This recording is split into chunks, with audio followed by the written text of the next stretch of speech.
Our first update about John Hocknull. Yeah, we met John Hocknull last year. He asked us if we could help him make his dream come true. Let's see what happened.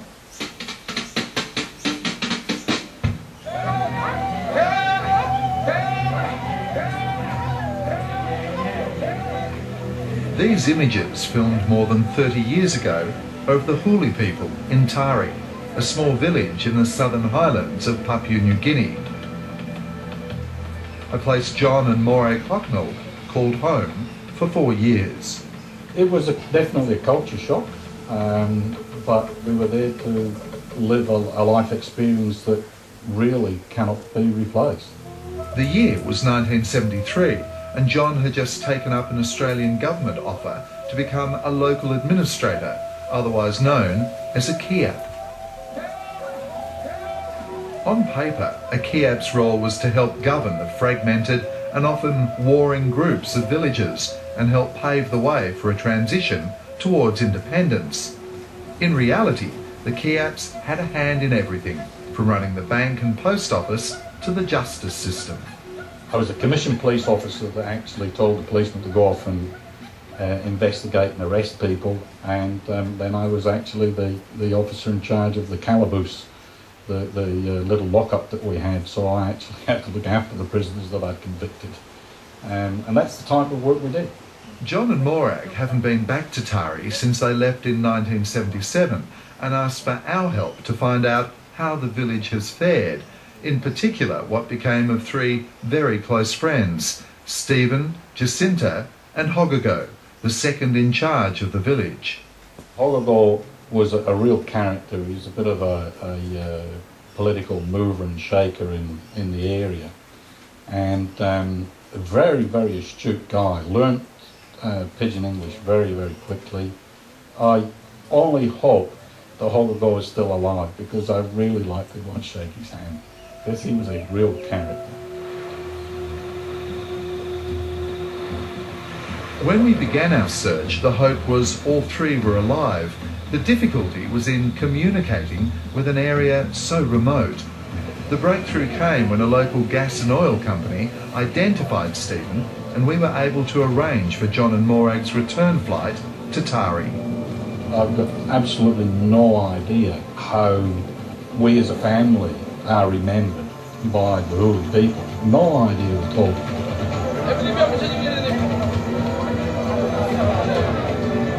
I'm John. Stephen Lialu. Hi, Stephen. Well done. Stephen, Hogago and Jacinta are all there to greet them. Oh, this is brilliant. I'm overwhelmed with the reception.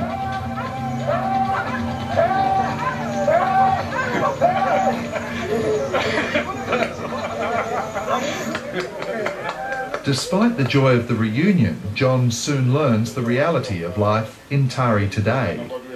Unfortunately, very few of the roads, bridges, small hospitals or schools they set up still operate.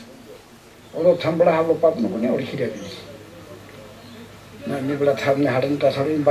we had set up the provincial government and then all this, we thought that they would give us money to maintain the plantations and roads and bridges, all this, but no money go sell a pocket long all now. Service long, people know that, so. And most of them, that's why all something broke down. You got a bag eagerly. These are some top people, but it doesn't sound as though the government really takes much notice of them, unfortunately. Yes, it's a pity. I'm happy I came. I'm glad the people here have got good memories of us. That's an important thing, and I only wish a lot more could be done.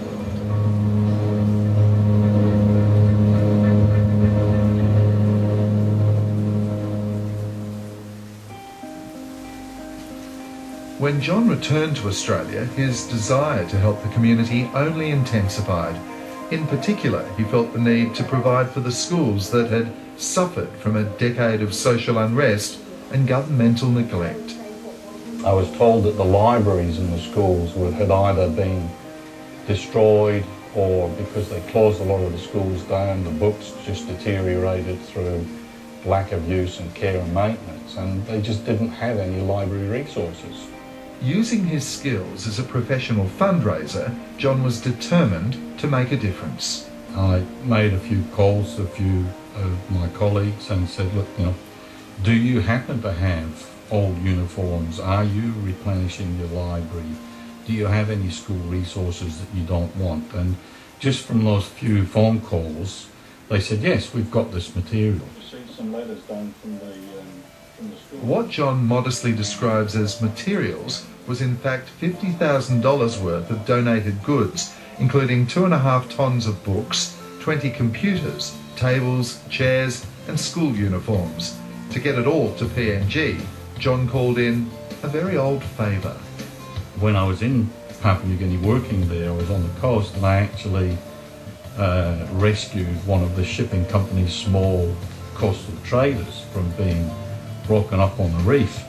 And I had a letter from the company saying thanks very much, and if there's anything I can do, let us know. I mean, this letter was 32, 33 years old. So I dragged the letter out and I rang them up and I said, hey, look, what do you reckon? And they said, wow, this is amazing. Yes, we'll help you. So they shipped the container at no cost. The resources were distributed between 21 schools in the area, and the local pathology centre was provided with its only computer. John wasn't there for the delivery, but the letters of thanks and photos he's received show how much the gifts were appreciated. The benefits of receiving the books in particular for the youngsters is going to be immeasurable, because it's a resource that they didn't have, and B, they're desperate to learn English. These resources have increased the number of opportunities available to these kids. When we first met John Hocknull last year, it was really clear to me that 3 hours in that community was not going to be enough, that he was frustrated and wanted to do something. Some people just make you feel like you don't do enough sometimes, don't they? Yeah, his commitment's fantastic, and it's not about charity. Not just a matter of charity. Yeah, I think the concern is if it's charity, then the community doesn't develop. So he's trying to establish some real business and educational links between the community and Brisbane. So good luck to John. It's a great thing he's doing. Thank you, Jeff. Well done.